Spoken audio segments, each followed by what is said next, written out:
Welcome, everyone. I'm Sue Barber, author, former IT director for a Fortune 500 company, turned executive coach, and this is the Visibility Factor podcast, where we explore how to raise your visibility and play bigger at work and in life. We'll explore key topics and welcome guests that help you shift your thinking about yourself so you can see new possibilities for your leadership. I'm on a mission to create a visibility movement for leaders to show their value and be seen for their true talent.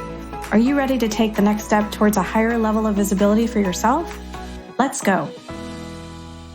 The Visibility Factor podcast is brought to you in part by the 90-Day Visibility Breakthrough Accelerator Program. Do you believe deep down inside that you can have a bigger career, but you don't know how to get there? You can keep doing what you're doing, but what if there is a better way that could accelerate your progress? This 90-day program is a powerful experience that is unique to you and provides dedicated time to focus on your specific challenge. It gives you the time to develop big ideas and plans to execute them, including the tools, resources, and motivation needed for success. Hundreds of clients have used this same program to take them to the next level in their career and to create a better life. Join me in a 90-day experience that focuses on challenges like creating a strategic plan, how to lead an organizational change, or prepare for a career transition. This dedicated time will help you see new possibilities, recognize your strengths, and take away key insights that can be leveraged immediately. Are you ready to create a breakthrough for yourself? If you're interested in learning more, visit susanmbarber.com/visibility breakthrough accelerator for more information and to sign up for the program. I look forward to seeing you there. Hello, everyone. Welcome back to the Visibility Factor podcast. This is Sue Barber, your host. I'm fangirling today, everyone. I'm so excited to meet our guest today and spend time with her. Her name is Liane Davey, and she is the author of a book that I have for anybody who sees the video. It's The Good Fight. And I told her when I reached out to her that I bought the audiobook first and listened to it, and then I bought the real book because I just needed both to be able to have it. So thank you for joining this show. I'm so excited to have you, and I'd love to have you introduce yourself now. Yeah. Hi, Sue. Thanks so much. So I'm Liane Davey, author of The Good Fight, and also my book before that, You First, Inspire Your Team to Grow Up, Get Along, and Get Stuff Done. And I have a consulting firm with my husband called 3Cos.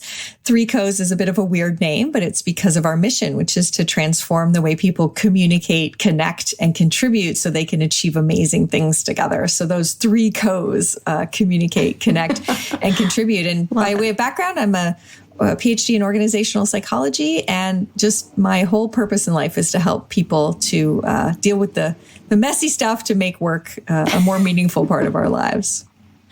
The stuff that people try to avoid, I think. Yes, exactly. More than anything stuff. else. Yeah, exactly. So I love the title, The Good Fight. I just think it's so clever, and it helps people start to see, the real message, I feel like, of your book is to help people see conflict is not a bad thing, but it can be a good and healthy thing.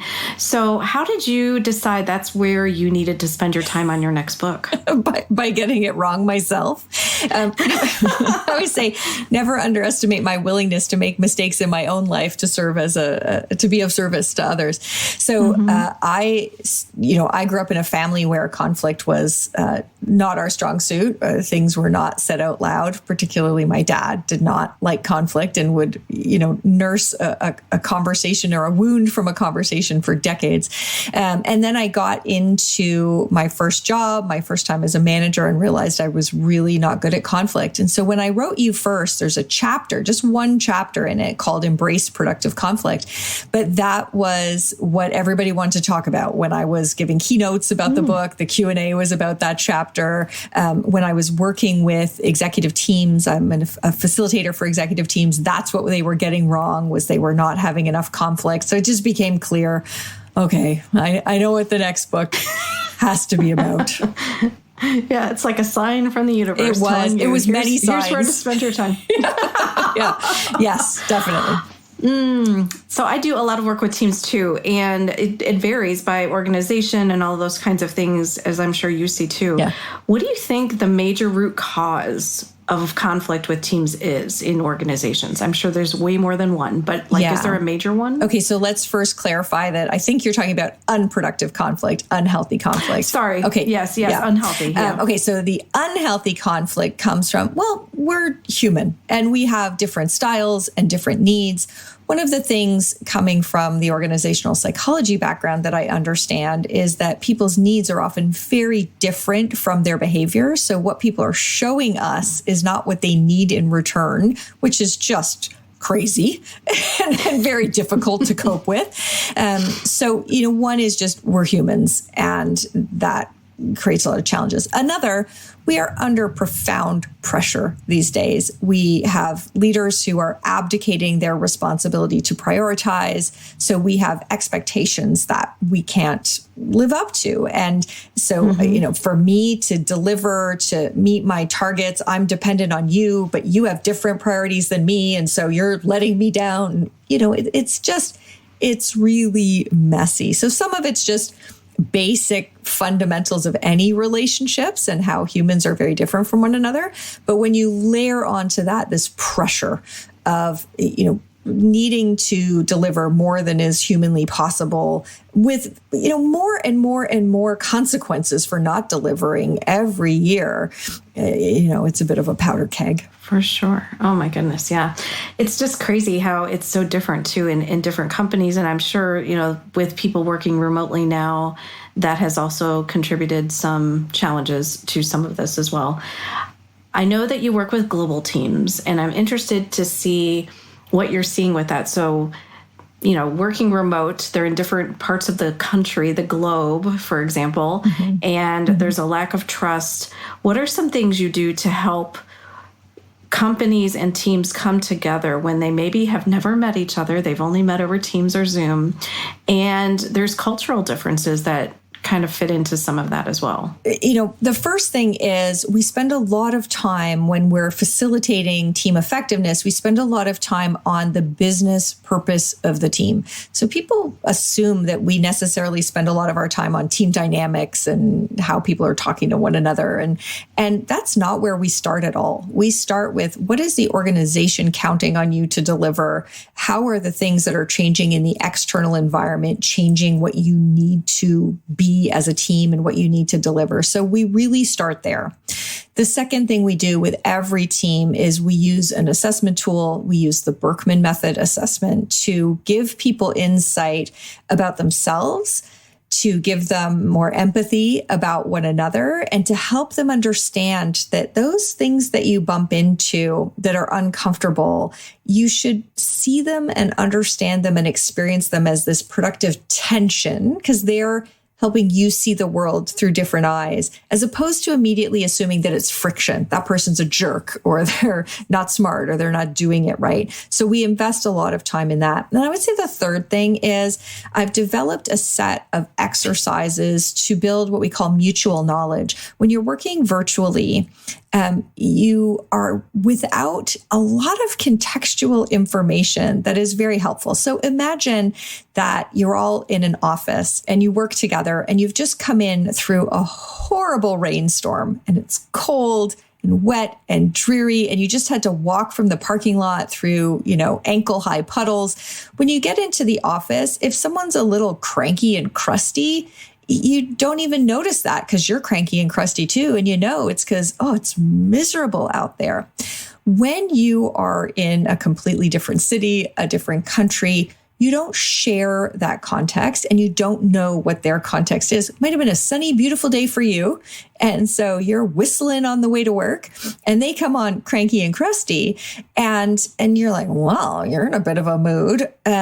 And we make judgments about one another when we don't have mutual knowledge. So the third thing that we're investing a lot of time doing on virtual teams is using these exercises. And I've posted them. I have 9 different exercises people are free to use with their own teams, using those to increase our understanding and awareness of the context that our team members are in, so that we don't rush to judgment in the same way that we normally do. So those are just 3 things. So starting with really talking about the business purpose of the team, using an assessment tool to reframe what feels like friction into healthy and productive tension, and then really working in every meeting, every week, as frequently as we can on an understanding, having kind of mutual knowledge about where one another are at. Yeah, I would assume even just focusing on those things like you talked about, you just don't think about that, right? That they're not seeing that person in, what they've been through.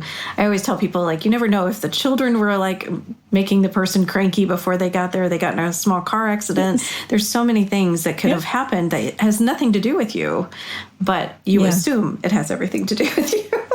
Yeah, one of my favorite of the mutual knowledge exercises is called Many Hats. And so all you do is each person has to share one hat that they're wearing that week that others wouldn't know that they're wearing. So, it could be, I'm wearing my nurse hat today because I got a kid home sick from school.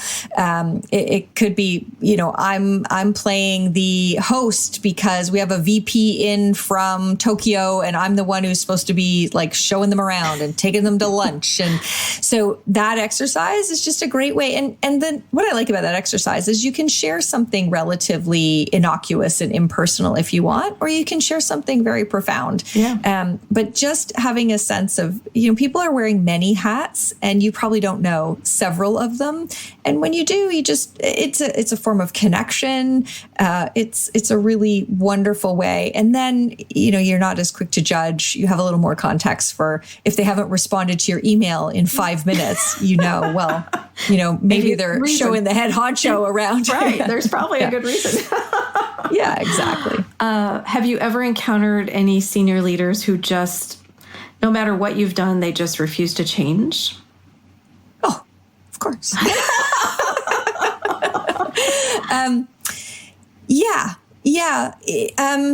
We have, thankfully, not that many. Sadly, the most common thing, I think, is people who want to change, who wish they could sustain the change, and who they do change for periods of time and then they revert back. And that's the situation where I love that most of our relationships are long-term relationships with clients. We can give them a little booster shot when they need it. But there are a few that I can think of over my career where I think they just weren't interested. I had one recently, and he brought us in to work with his team, and he was talking this great game about how he wanted his team to be so much more than they were.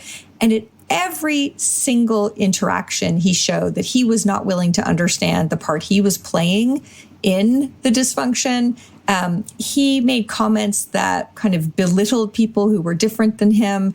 It was really demoralizing. And so we actually walked away from that and just said, you're just, bringing your team together to play this theater of team effectiveness. They're just going to be getting more cynical every time we get together. So we're going to stop. So, but thankfully in, I don't know what it is, this year's 25 years of working in the space, they're few and far between the ones who really just aren't willing. Yeah. Well, congrats on 25 years. That's amazing. Right? Crazy. It's a lot. It's dealing with all that and having very few that don't, get on board, so to speak, right? That's a small percentage. We do try and vet that beforehand, right? We do definitely, like, usually in my business development, my sales calls, I'm usually telling them, you really shouldn't hire us. You shouldn't hire us because, our advice and our, feedback is most likely to come at you. It's going to be really uncomfortable and, everybody's going to see it and we're going to have to call you out. So you probably shouldn't hire us because you probably wouldn't enjoy it. And it's good because we do get rid of the odd one, but it's interesting how some of them do understand that I know I'm not going to enjoy it, but I know I need it. So if they can get through that round of me telling them why they definitely should not hire us, usually then they're all in. That's a pretty, well, change starts at the top, right? So if unorthodox sales strategy, but it seems to brings them closer to you, right? Now they're curious. Exactly. I would love to talk about something that I think a lot of people deal with when they're thinking about conflict, and that's they're either conflict averse or they avoid it altogether. I would love to have you kind of explain the difference between those terms from your perspective and What can people do to start to think about that differently?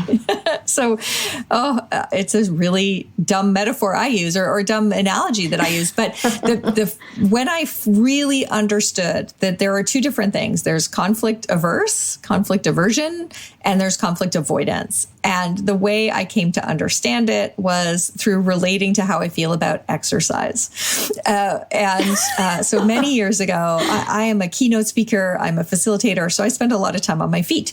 And many years ago now, I was finding that my back was getting sore and I couldn't stand comfortably for a long time. And kind of thought, I know what this is. This is like, I'm just not strong and I'm not fit. And it's really biting me in the bottom.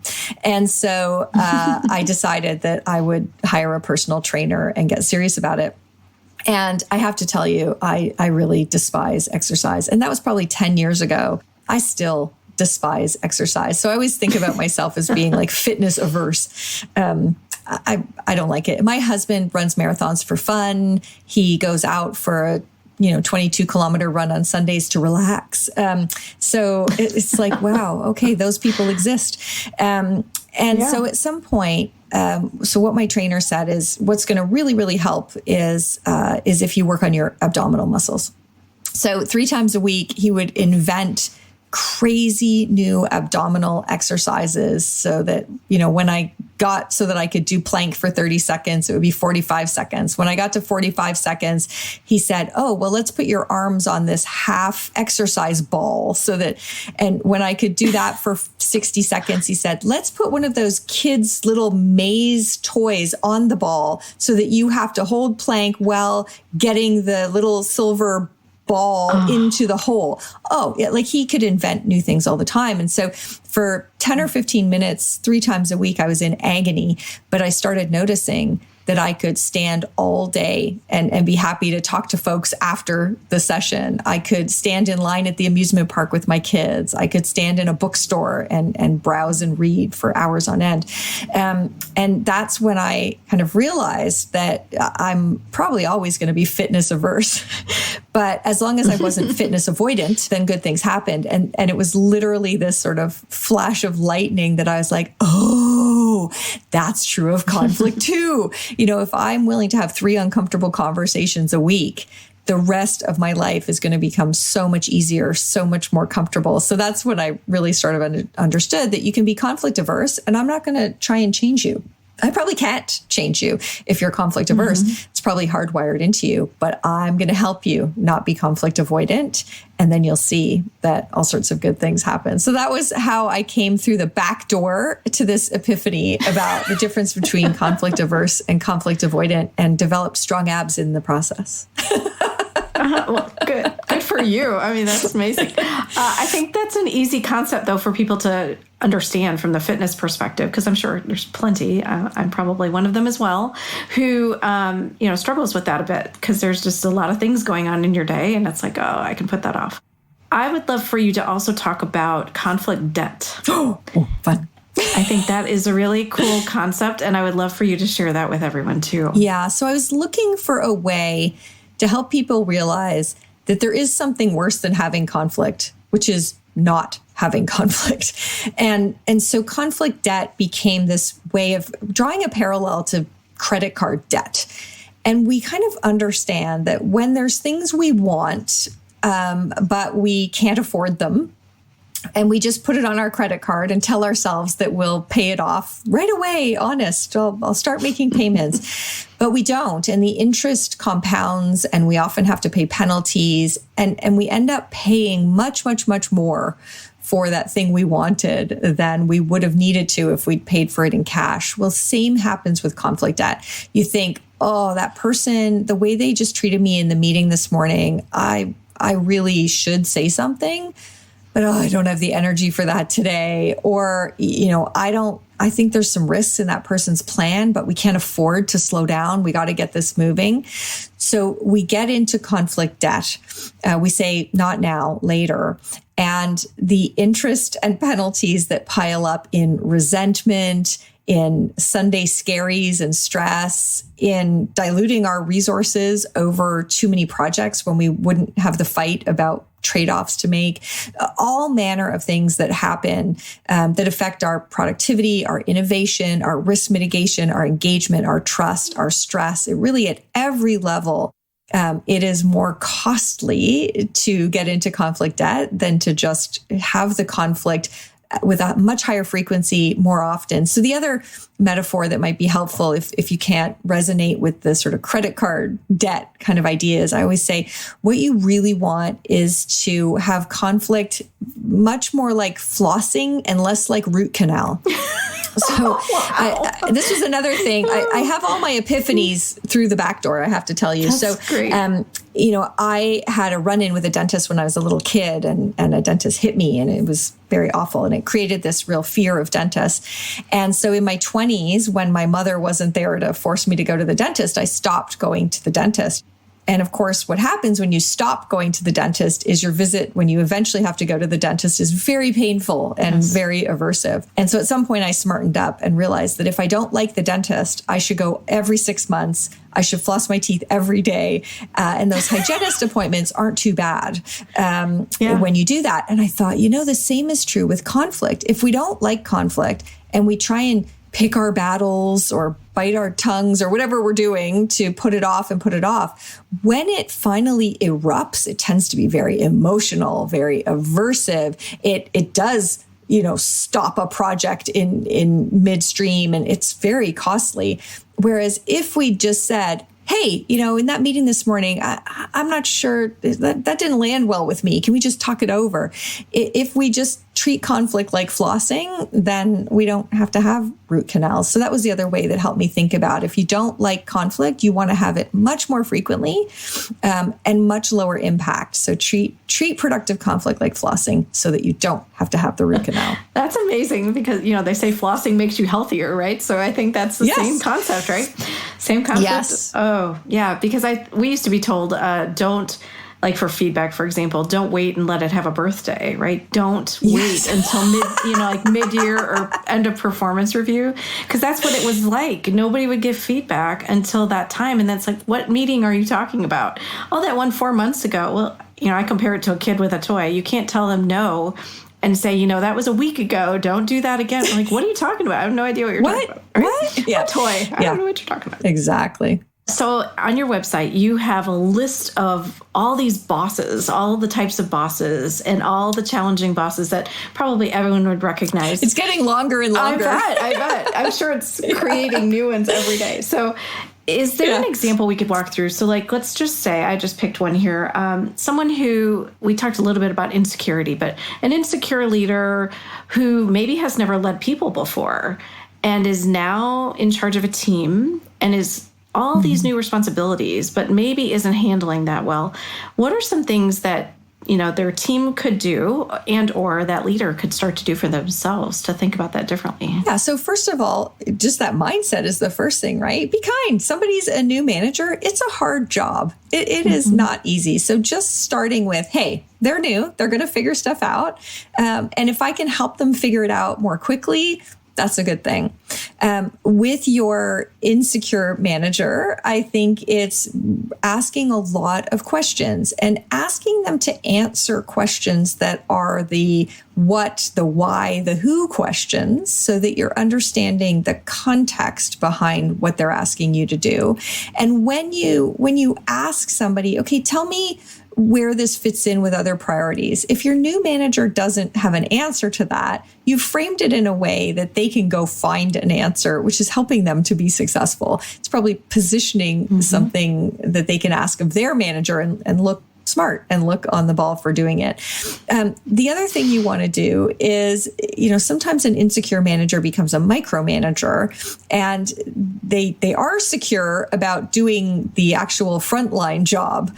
And so in that case, what you want to help them do is to not meddle in how you do something. So we always say great managers answer the what, the why, and the whom questions. They don't answer the how questions for you. So if you have an insecure manager kind of rolling up their sleeves and getting into your job, kind of like I don't know, like coming into your territory, stepping on your toes. You want to use redirect questions to help them understand that the most valuable things they could do is help you understand the why and the what and the who instead of needing to answer the how questions. Other things about insecure managers is you want to build bridges out to other people in the organization, because an insecure manager often behaves really poorly in response to high performance. So they feel threatened by that. They feel like you are trying to usurp them. And so it is important to, if you have a former manager that you can go for coffee with every once in a while, those sorts of things are useful. Getting involved in, it may be a cross-functional project team that gives you a link to a different manager, but it also might be, some kind of diversity committee or charitable activity. Those things are really important as well. And then definitely seek support, because your insecure manager is not going to be able to give you psychosocial support because they're so busy kind of trying to cope themselves. So make sure you're investing in your resilience. Make sure you have friends and downtime and play and joy in your life, because working for an insecure manager can suck it right out of you. So you need to charge your batteries with some of those things. Mm-hmm. So anybody who has any type of manager that is more of a challenge, check out Liane's website, and I'll have it in the notes. But I was just fascinated. Yeah, we got lazy and flip-flopping and double standards, and we got them all. We got lots and lots. And if you have one she doesn't have, you can add it. I know. I think I haven't officially done one on the micromanager. I did one recently. I was doing a series. I did a whole month on how to manage up effectively, and I had a little subsection on how do you manage up a micromanager. But I realized in my Terrible Bosses series, I think I have like 11 different bad bosses and not the micromanager. So I got to go back and do that one for sure. Yeah, add that one to the list. Definitely. For sure. I'm sure everyone, I've definitely had those myself, yes. I understand. So you have a couple tools in the book that I think are fascinating, and I'm really excited to talk about these. One of them is called the U tool, I believe you call it. So can you share a little bit about the U tool? Maybe you might have to describe it for people. Well, so one of the good things about it having a terrible, terrible name is that at least it's descriptive. So the U tool looks like the letter U. And so, what the U tool helps us do is understand what our unique value is, how that value fits in with the leaders above us and the people beneath us in an organization. So that's why it has different layers in it. And then the second thing it helps us do, if you picture the left side and the right side of a U, it helps us understand what value we need to add so that the left side of the U, start drawing the U from the top left, and it goes down. So you come down through the layers of an organization.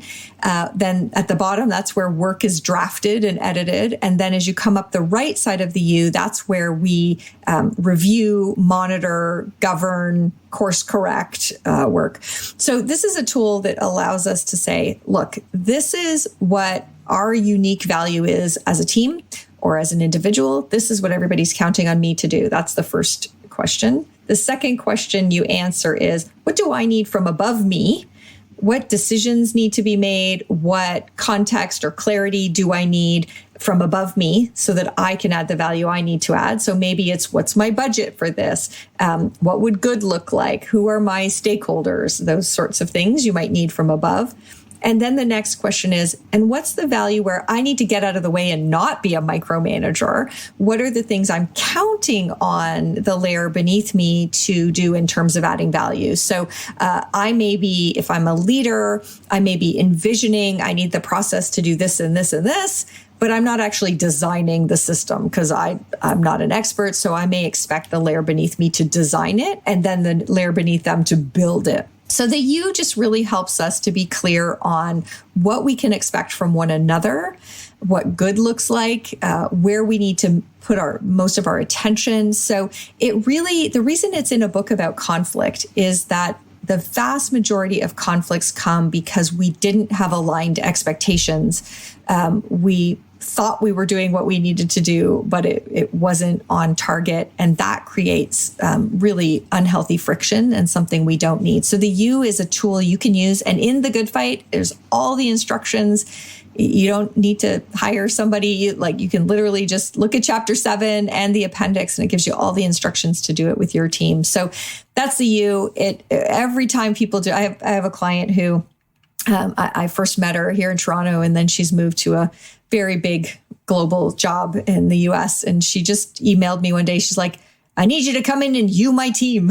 And so I said, okay, we'll meet in Florida. And because once you understand the power of the you in helping you, add more value proactively, stay focused at the right level, not get into the weeds. When you understand that, then you want it for every team. So she was like, come on, I need you to come in. And I'm like, wow, we've verbed it. Yeah. So I went in and you'd her team. Yeah. It's become a verb. I love that. Yes. And I think you use the word systematize in the book, and I think that's a great way to think about it, because most people don't think about the process and how everything's going to work in advance, right? They wait until there's a crisis and things aren't working, and then they may consider systematizing it, and they may not. In the speed, they jump in and they kind of fix the problem, but not in a way that's going to stop it from happening again. Yeah, they don't solve the root cause. The other cool tool you have in your book is the TARP. A slightly better name. Slightly better. It could, well, I think they need the visual of the TARP too, so they understand what that means. Okay, so where the TARP comes from is I used to go on a rant all the time about how all of our language and metaphor of teamwork seems to revolve around rowers for some reason. I have no reason. I do not understand. But we have posters of rowers. People put the rowers on the front of their annual report. We use terms like we're all in the same boat and don't rock the boat, and we're all pulling in the same direction. We're supposed to be pulling in the same direction. And I'm like, okay, how are we going to ever ask people to have productive conflict if everything we tell them and show them says that team players pull in the same direction? So I was in search of a story, a metaphor, an image that would convey a different message. And it came to me after going on a camping trip with my family, where we got caught in a giant rainstorm and had to buy this plastic tarpaulin to try and protect our tent from the rain. And so there were 4 of us, my husband, myself, and our 2 daughters, who were quite young at the time. And we had to spread this tarp out, pull it really tightly so the rain would roll off of it, and then kind of get it on the right angle, because the wind was blowing the rain in on quite an angle. So we're doing this and we're pulling, and my husband ends up pulling way too hard and pulling the whole tarp kind of off center and leaving our 5-year-old face down in the mud. And then, it was just nasty. And so when I finally got her cleaned up and calmed down, by that point, the 9-year-old decides she's had enough, and she lets go of her rope while the other 3 of us are pulling. And so her corner of the tarp comes flying up, and the tent is getting soaked. And all of a sudden I realized that this is more the right metaphor and the right image of teamwork. When we're a team, we have scarce resources. The plastic tarp is never big enough. And we're not pulling in the same direction. We're really pulling in different directions. We have different expertise. We have different stakeholders, different things we're trying to accomplish. We're pulling in different directions with the goal of kind of making our scarce resources go as far as possible, and also making sure that based on what's happening in our environment, that we've kind of optimized the decision based on which way the wind is blowing. And so this has become an exercise where we talk about who are the members of a team who are deliberating on something. We talk about them as the rope holders. Who owns the tarp? Who's the one to decide this is in the right spot and this is centered? And who's responsible for all the people who are going to sleep in the tent? Your shareholders, your customers, your vendors. And there are so many ways that this tarp exercise and the story and the metaphor really extends. So I published the exercise, not the story, in Harvard Business Review to help people be able to do this with their teams. And the simple way to do it is to just say, answer 3 questions for each role. What's the unique value that role brings? What are they paying attention to? What's their expertise? That's question 1. Question 2, who that's not in the room is that role advocating for, fighting for? And third question, what's the tension that they then are obliged to put on deliberations? And when you go around and you answer these three questions, we go back to systematizing. You systematize productive conflict. You improve empathy. You have everyone understanding that, oh, when the operations guy is really not happy about something the sales guy is trying to sell, it's not because he's a jerk and he doesn't want the salesperson to meet his numbers. It's because that particular sale is going to be really inefficient. It's going to cause a lot of scrap. It's not good, right? And vice versa. You know, the sales guy realizing it's not that the head of operations is the VP of business prevention, as they sometimes joke, but instead that it's just, oh, okay, I'm selling something that's going to require, you know, a more costly mode of production. Or so when we understand and empathize, then we can make better decisions. We optimize instead of compromising, and that is a path to much, much better conflict. So the TARP is, again, it's in the book, chapter 8 and appendix 2, take you through all of the instructions to run the TARP exercise with your team, and it really changes things. You know, I've had people years later who say, you know, we still use that language. It really helps me viscerally understand that it's supposed to feel a little uncomfortable if we're having healthy deliberations, because there is a lot of tension on me. People are pulling in different directions, and that's how we know we're doing it right, as opposed to a sign that we're doing it wrong. I love that, because you also have to not stay exactly where you are to keep moving forward, right? You have to change. You have to, exactly. So that's so helpful. I love that. I believe it's the last chapter of your book is about conflict at home. Yeah. I'm curious, what kind of feedback have you gotten from people when they read that chapter? Oh, well, you know, first people are like, your husband let you write about being in marriage therapy? I was like, yep, he's a good guy. The therapy worked. And we've been, I guess, together 30 years this year. So, because when you're not good at conflict, which neither he nor I were, you get into bad conflict debt. And that conflict debt landed us in a psychologist's office. And so I wrote the draft of the chapter, and I showed it to him. I said, "Are you okay with me sharing this?" And he said, "Yeah," which was amazing. It's also a big section on how to raise conflict resilient children, and I get a lot of people who kind of sheepishly admit that they are protecting their kids from the feedback that would make them stronger. They are creating this false esteem in their children that will shatter when they're not there to jump in front of the bullets for them. So that section does create great conversations. And then the final section is about all of the crap we put up with in unhealthy conflict in volunteer and church groups and at synagogue. And I remember having a great conversation with a woman who was very famous in the US for being a whistleblower in one of the most famous corporate scandals there was. And so we were on a panel together talking about healthy conflict. And at the end, she came up to me and she said, I'd love some help with the situation I'm facing at my church. And I thought, oh my goodness, you can be a whistleblower in one of the most massive corporate scandals against these CEOs and you're afraid of the ladies at the church? And the answer was yes. Right.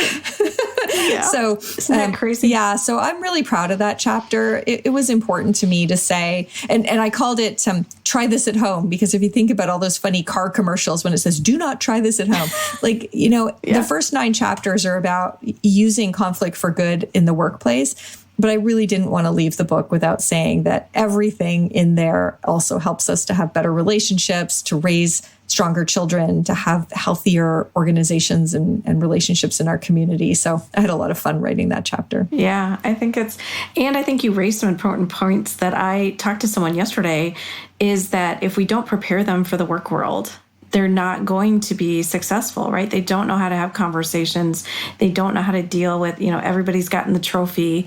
And so they don't know how to deal with a situation where they may not get the job, right? They may not be the person that's chosen. So I do think that chapter is great. Yeah. Yeah, I totally agree. I always say it dates me because it goes back to old American Idol, but I always say, like, kids are being raised by Paula Abdul these days, and then they go work for Simon Cowell, and they are not ready. That is not a good thing. Okay, so we're going to transition into the 4 questions that I ask every guest. It's called the Rise Up and Be Visible Quick Tips. So I know you can do this. It feels like a bell ringer exam in biology. Okay. Not at all. I hope you don't feel that way at all.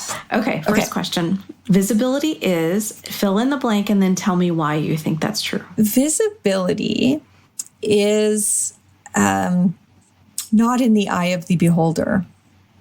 So what I think is that there's a lot of people who feel like, I see you, but it's not about that. It's does the other person feel seen? And it takes something much more profound to be able to say, I feel seen, than it does to just say, oh, I see you. When people say, I understand, I'm like, no, you probably don't, right? So visibility is not in the eye of the beholder. Visibility is really the true test of visibility is, do I feel seen? Mm-hmm. I love that. What are you doing to be visible?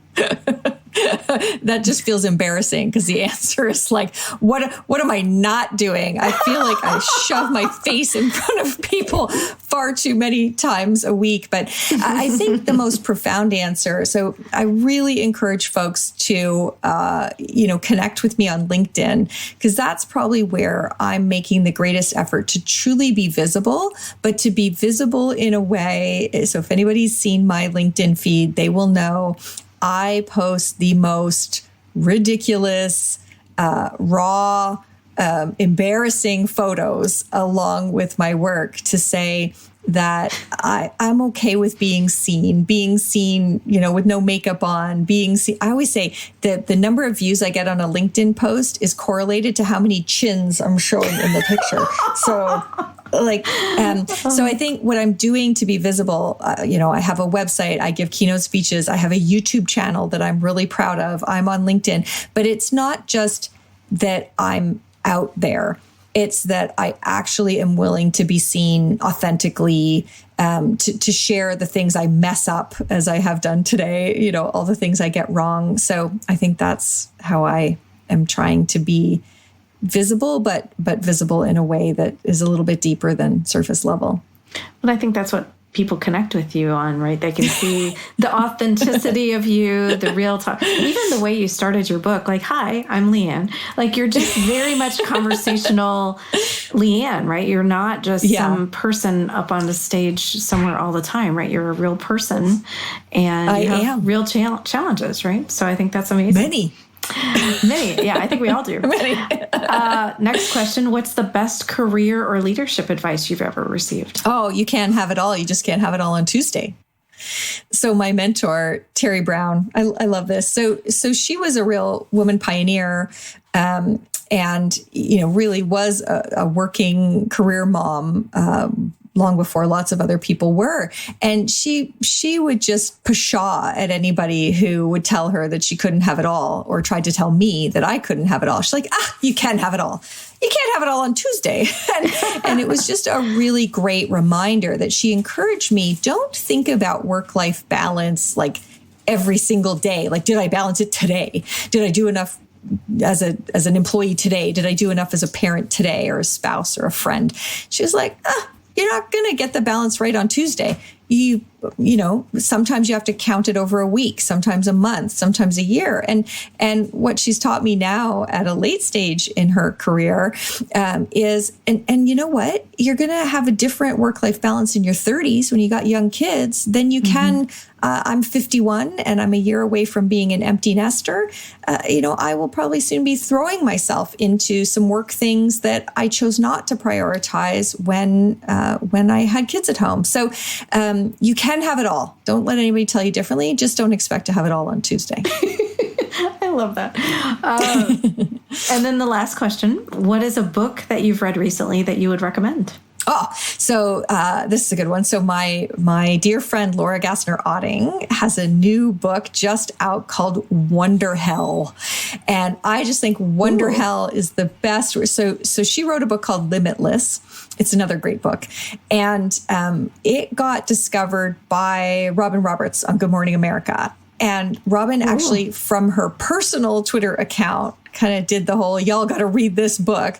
And Laura unlocked this level of success that at first was wonderful. Like, wow, must be amazing to get that kind of notoriety and sell that many books. And then all of a sudden it was the hell, which is like, what am I capable of? Should I be more ambitious? Do I need to do more with this? And so Wonder Hell is about that moment at the top of the roller coaster where you're both, loving the hill you've climbed, but also thinking about, can I climb any further? Am I about to go, roaring downward? And so, as you're thinking about new ways of thinking about success, if success hasn't been as much of a boon for you as you thought it would be, I think Wonder Hell is just an amazing book to really play with these ideas, and so highly recommend. Oh, I love it. I have not heard of that. So yay.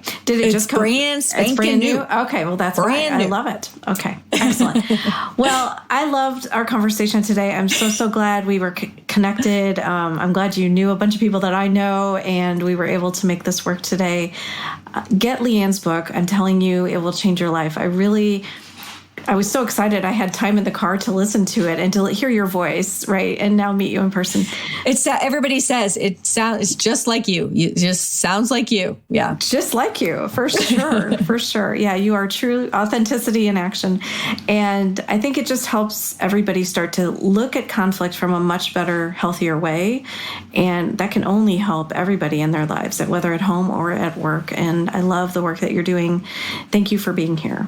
Oh, thank you, Sue. I really, really have had a great conversation, and thanks for the chance to share this message that some things are worth fighting for. I will include all the links for everything that Liane's done and all the information that she shared today and the book that you recommended. And I hope everybody takes advantage of connecting with you on LinkedIn, because I've seen your stuff and it's great. And your YouTube channel is great as well. They can see all my chins. All my chins. The YouTube channel is great too. So if you're looking for something, you can definitely learn from her there.